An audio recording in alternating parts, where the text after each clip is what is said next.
Hey everybody, Ryan Jackson here. Hope you're doing well. So this is always a big one. Anytime we talk about GFCI protection, right, people are going to need to know what happened. And boy, here's what happened in 210.8. Not a lot, actually. For the first time in 30 years, not a lot happened in 210.8. You know, there's not like a law that says we have to add GFCIs every 3 years. Sometimes we can maybe just push the pause button and say, hey, you know what we've been doing is working, and maybe it's just good enough as is.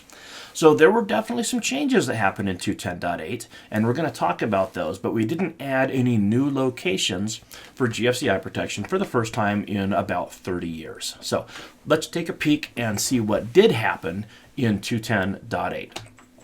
Article 210, of course, branch circuits. 210.8, ground fault circuit interrupter, or GFCI protection for personnel. Clarifications and editorial revisions were made, and the rules for HVAC equipment were revised to expand the ampere rating but reduce the protection requirement. And that'll make sense once we get there, I promise. 210.8, GFCI protection now. This has been in the code for a long time now. Listed GFCI protection must be provided as required in A through F. The GFCI device must be in a readily accessible location, right? So the receptacles in the garage of a dwelling, for example, have to be GFCI protected, and that would include the one on the lid here for the garage door opener. But you couldn't put the test and reset button up there because that would not be readily accessible, right? So the test and reset button has to be readily accessible. But we have an exception, and it's been in the code for a long time. It's been in the wrong section of 210.8, and I've been trying to get them to change this for like 10 years now, but they finally, I did a better job of explaining the issue. So a GFCI device on a rooftop only needs to be readily accessible from the rooftop. Well, this was in 210.8b for other than dwelling units. Well, what if it's a dwelling unit? This is a multifamily dwelling, right? This is an apartment complex. So here you've got GFCI devices up on the roof. There is not a permanent ladder going to the roof, so that would mean you'd have to bring an extension ladder, which means it's not readily accessible. So should the test and reset button be up on the roof, or should it be down below? Well, I think we all know that it should be up top, but previous versions of the code was kind of iffy on how that really applied. Now it's clear. We moved the exception. Not a big change. I'm not going to spend any more time on it than that because that's probably what we were doing anyway. We also added an informational note, and this is a big deal. I know it, like by definition, it can't be a big deal, Ryan. It's an informational note. I know, but this is a big deal. It says, look, take a look at UL 943. Now, I'm not telling you to go look at UL 943. You'll be bored to tears, and I can say that because I'm on that committee. But UL 943 is the product safety standard for GFCIs. In other words, UL 943 tells us how GFCIs work. If you want to change where GFCIs have to be installed, you change the National Electrical Code. If you want to change how GFCIs work, you change UL 943. So it says go to UL 943 for information about GFCIs that are marked HF or HF plus that are used in applications with high frequency leakage currents from adjustable speed drives. Okay, let me get this part out of the way before I get. There is no such thing as HF plus. When this got added into the 2026 NEC, it appeared that there would be such a thing as HF plus. That did not pass through the committee, unfortunately. There's only an HF GFCI. An HF GFCI is a Class A GFCI, okay? But it has a trip curve. You see, the way GFCIs work is they work on, probably the most accurate way to say it is they work on differential current, okay? So 120 volt circuit, you've got power going out on the black, power going back on the white, right? You plug in your saw, pull the trigger, 10 amps comes in on the black, 10 amps goes back on the neutral. Perfect, beautiful thing, GFCI works just fine. Where the GFCI would open is if you pull the trigger on that motor and it pulls 10 amps, but you're also getting shocked. So maybe it's an old metal, saw or something, and it has a fault, and there's no equipment ground on it because somebody bit it off, right? And you're standing on the concrete and in your bare feet, right, as one does. You pull the trigger, you get shocked. For the purposes of discussion, to make the math easy, let's just say that you take 1/10 of an amp through your body.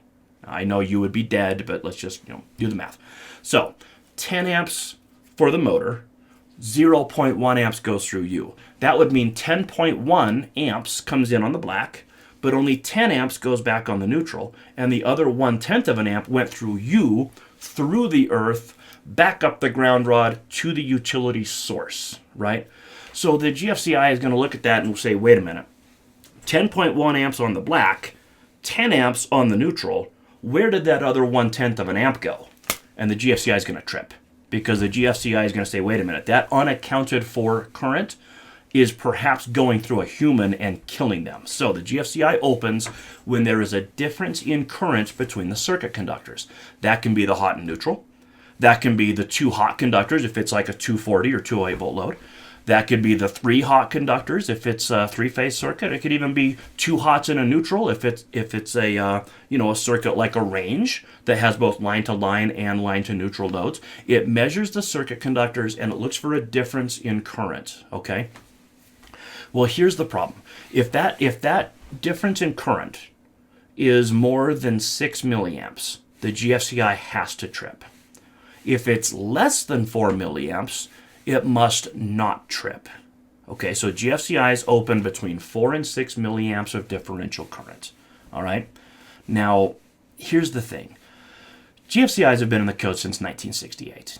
And they were originally developed, like the research for GFCIs took place in the 1940s and 50s. There was a professor of electrical engineering at UC Cal Berkeley named Dr. Charles D.L.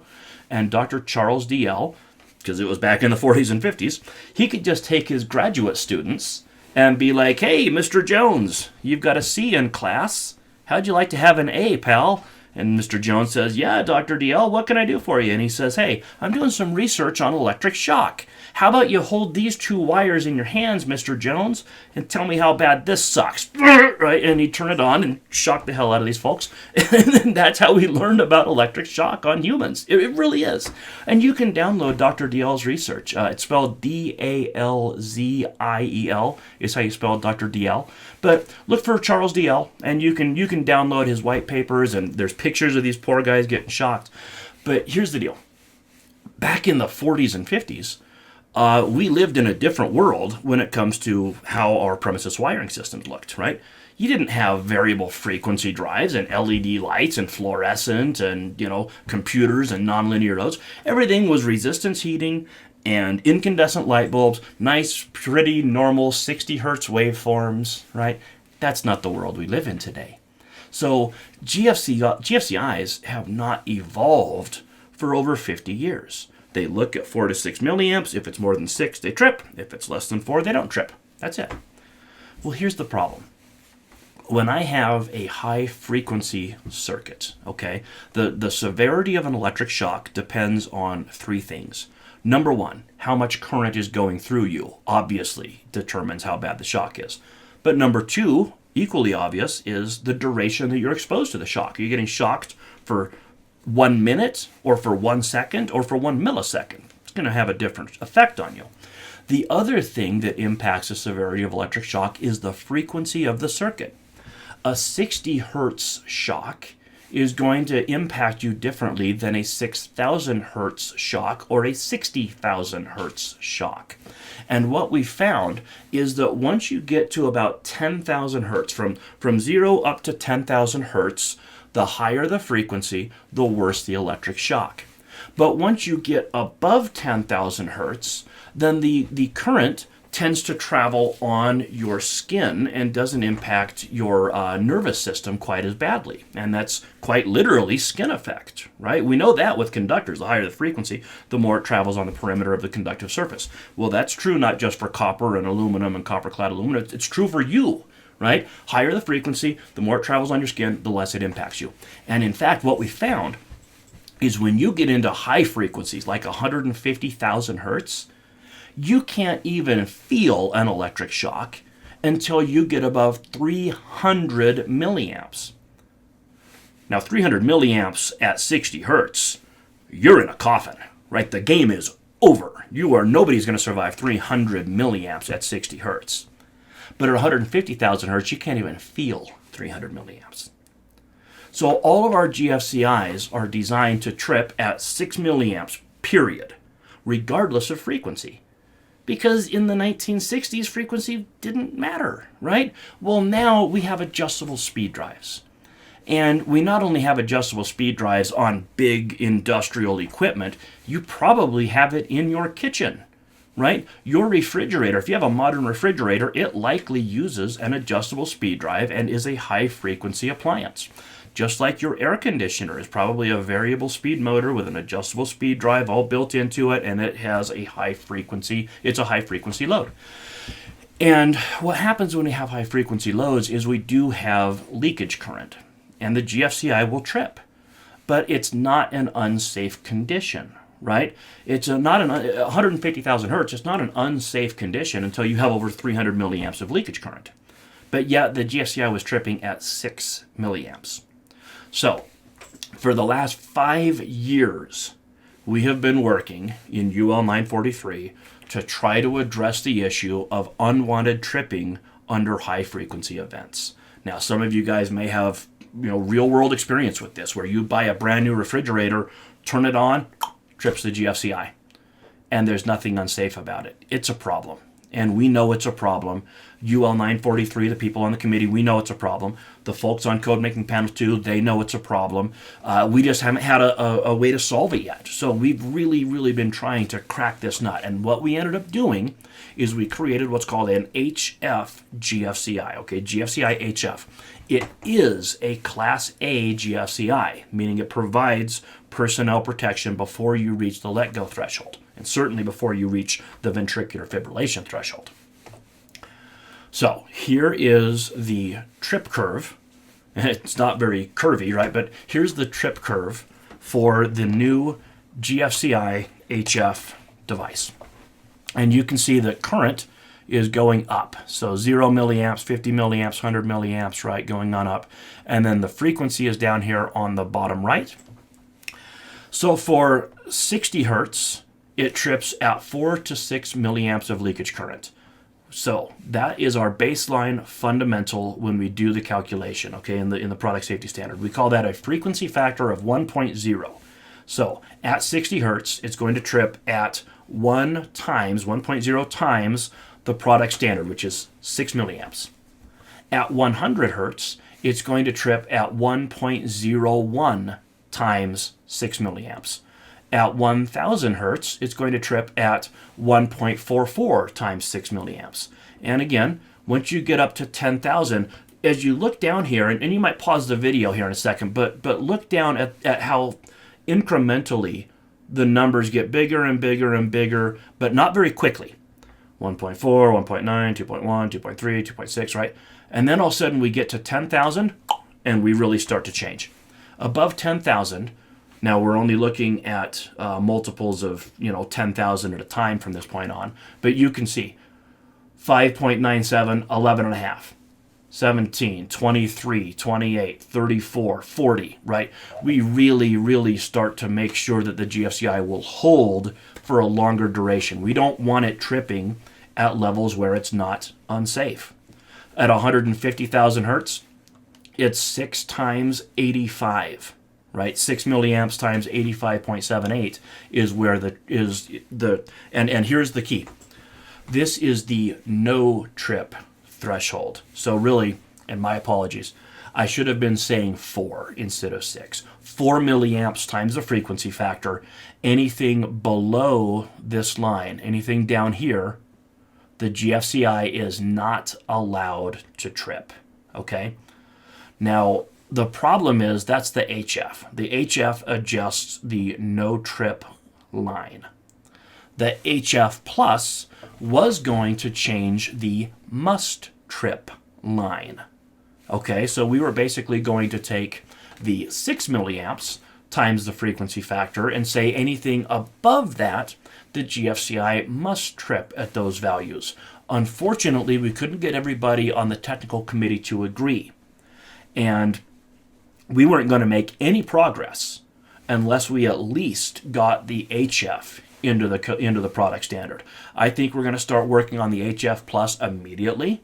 But for right now, we added the HF. And what the HF does is it makes sure you don't have a nuisance trip. So for 15 seconds, if your current is below this line, it must not trip within 15 seconds. Okay? Once you get above that, well, we don't really tell the GFCI what to do. I know that Eaton, for example, they are doing the HF Plus, right, which complies with HF, and they just decided on their own, hey, we're gonna do it safe, and we're gonna do the HF Plus. So an Eaton device, and I can't speak to Siemens or ABB or Schneider. I don't know what they're doing. I only know what Eaton is doing. They're basically taking this line here, and they're adding another one parallel to it, which is their must trip line. Okay, so they're doing what the HF was going to say. So what the HF Plus was going to say. So the HF is there to reduce unwanted tripping on high frequency devices, on high frequency loads. Here's another kind of example where you can really see how the curve goes right up once you get to 10,000 hertz. Now, again, milliamperes on the left going up and down, frequency going from left to right. Now, that's a logarithmic scale, okay? So notice 110, 100, 1,000 hertz, 100,000 hertz, 10,000 hertz, 100,000 hertz. But I didn't want to do just a scale that's, a 1-to-1 scale, because you'd have to have a 30-foot wide screen to see it.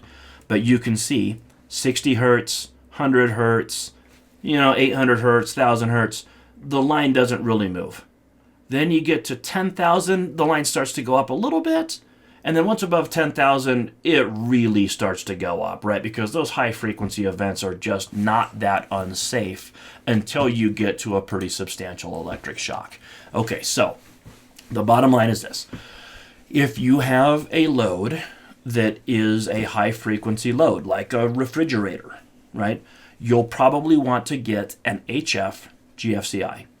There was a big debate on the UL 943 committee about whether or not to make the HF marking required for all GFCIs or just optional so you can buy the regular GFCI and the HF GFCI. And there were good arguments on both sides. People said, listen, if you make the HF optional, nobody's going to buy it, because the HF is probably, I'm just saying probably, going to be more expensive than a regular GFCI. I would think, right? I don't know. But I would guess the HF Plus is going to be more money than a regular GFCI. And if that's the case, is anybody going to buy it? You go to Lowe's, you go to Home Depot, and you got one GFCI for $20 and you got one for $50, whatever it is. Who's going to buy the more expensive one? The other argument was, well, if you make HF the requirement, so all GFCIs have the HF functionality, then that's going to increase the price of every GFCI. And if I don't need that functionality, why should I have to pay extra? So there's good arguments on both sides. At the end of the day, the HF marking is optional. Okay? I think every manufacturer is probably going to make one, because every manufacturer is having unwanted tripping. It is happening. So I think every manufacturer is going to want to solve that problem. But you are going to have to look for that mark HF if you want that increased functionality. I would tell you that you would be wise to put that HF on loads like refrigerators, anything that has an adjustable speed drive, air conditioners, right? Things like that. So anyway, there you go. There's the HF. Hopefully that wasn't too long of a discussion. Let's take a look at what changed here in the 2026 version of 210.8. As I said, it wasn't much. All 125, this is dwelling units, all 125 through 250 volt receptacles supplied by a single phase branch circuit rated 150 volts or less to ground must be GFCI protected if it's located in the following locations. And again, I'm only going to talk about what changed. Location number 2 is garages. It's easy to show you a code change when we add words. It's a little bit tougher to show you a code change when we delete words, because down here I've just circled, or I've just underlined the period at the end. Well, what it used to say is GFCI protection is required for receptacles in garages and accessory buildings, detached buildings, as long as it wasn't intended as habitable space, limited to work areas, storage areas, and similar. But really what they did here, and I think this was a good thing, is they divided that into 2 separate requirements. Okay? requirement number one, GFCI protection is required for receptacles in garages. Period. There you go. Okay? Then we split the rule and we added a new list item to address this. Areas of accessory buildings that are not intended as habitable spaces and are used only as work areas, storage areas, and similar. Now, that may not seem like a change, but it is. The key here is the first two words. Areas of accessory buildings. You see, if I have an accessory building like this, I had this as an inspector a few times, and the code just wasn't that great. The code used to say, if you have an accessory building and it's limited to work area, storage area, you have to have GFCI. So I've got a detached garage that's 2 levels. On the ground floor, it is a work area. There's a big old snap-on toolbox. There's a pit for doing all this. This is a garage, right? GFCI is required down there. But when you walk upstairs, there's a bar, a dartboard, a pool table, right? Does that require GFCI up there? Well, now it says no. Areas of accessory buildings not intended as habitable space, work area, storage area, similar. So it's not necessarily every receptacle. It's just the ones that really, that need it, right? That have an extra risk that you wouldn't have in the billiard hall and the pool table area. We tweaked the exception here, which I think is a good thing. 2023, we added this exception saying factory-installed receptacles that are an internal part of a bathroom exhaust fan. Okay, well, we deleted the part about bathroom because who cares where you're putting the exhaust fan? This receptacle up here, and I almost have to say air quotes around this receptacle in this exhaust fan, does not need GFCI protection. And I don't care if you're putting this in a bathroom or a laundry room or a kitchen or anywhere else, okay? Now it doesn't say bathroom exhaust fans, it just says exhaust fans. Exhaust fans don't need to be GFCI unless required by the listing or installation instructions. And by the way, the installation instructions will tell you that if you're putting that directly above a bathtub or shower, it has to be marked to be directly above a bathtub or shower, and it has to be GFCI protected. Let's keep going. 210.8b, other than dwelling units. All 125 through 250 volt receptacles supplied by branch circuits rated 150 volts or less to ground and 50 amps or less. And all receptacles supplied by three-phase branch circuits rated 150 volts or less to ground and 100 amps or less must be GFCI protected if they're installed in any of the following locations. We added location 14 in the 2023 code, and we kind of changed it to make it say what we wanted it to say right from the word go, which is open aquatic containers or vessels, such as aquariums, bait wells, and similar, if the receptacle is within 6 feet of the top inside edge of the rim or from any conductive surface supporting it. So this is not an open aquarium, right? If it's an open aquarium, like you might see at a zoo, right, where you go outside and you see the chimpanzees and everything, and then you go inside and there might be an open aquarium where you can reach down and pet the stingrays, right?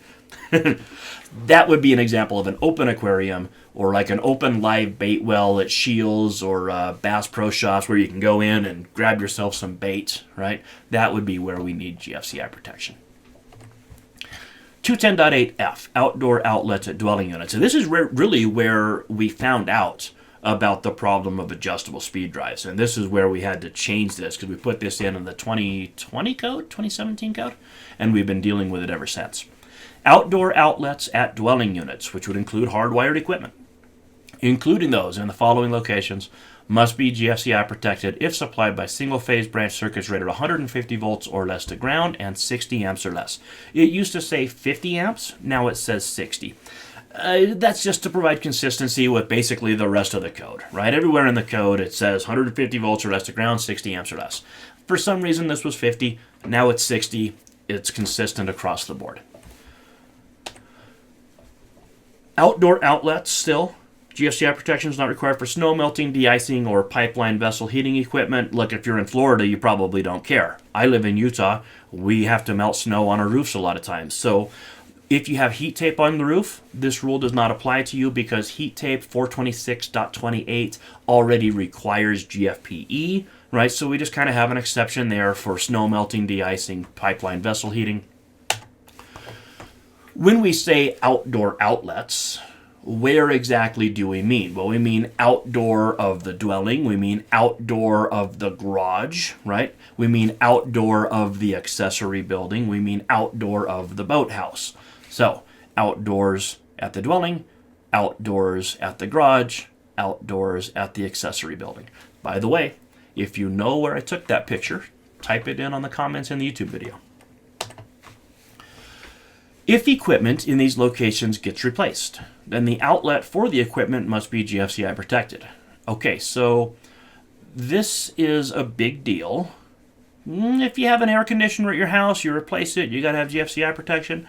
You know, if you have multifamily dwellings and you have vehicle chargers out there, you have to have GFCI protection. Now, this is probably a 480 volt unit, so it wouldn't apply. But if this is my apartment building, you know, if you replace that, got to have GFCI.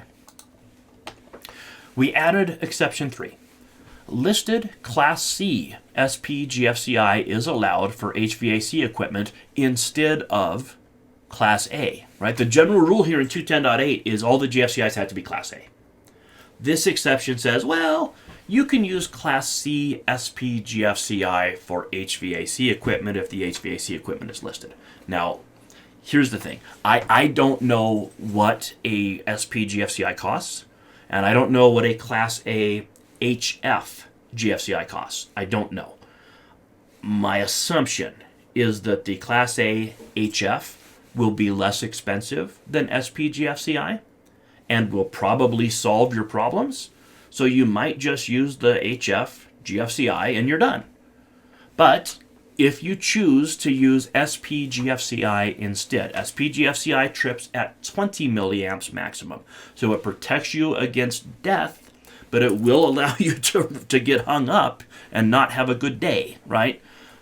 SP GFCI is allowed for listed HVAC equipment, but you have to have a warning label at the disconnect stating, warning, Class C SP GFCI protection provided.